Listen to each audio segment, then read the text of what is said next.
এই binary trading করে আজ পর্যন্ত এত লস করেছিস, তোর জীবন থেকে এত টাইম নষ্ট করেছিস, কিন্তু তুই আজ এখনো বুঝতেও পারলি না যে বাইনারি ট্রেডিংটা তোর জন্য না।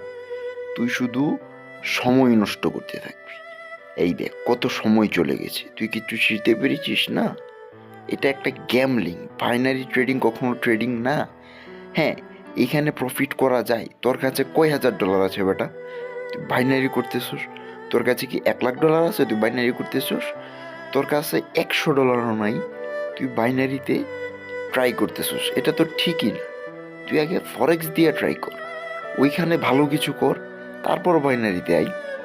তুই অমুক ভাই তমুক ভাই ওদের দেখে বাইনারিতে আসতেছিস, সব লস করতেছিস, নিঃস্ব হয়ে যেতেছিস। তুই বুকে হাত দিয়ে বল, এই শালা তোরা কয়জন বাইনারিতে প্রফিট করতে থাকতে ভালো হয়ে যা, এই জুয়া খেলে জীবন শেষ করিস না।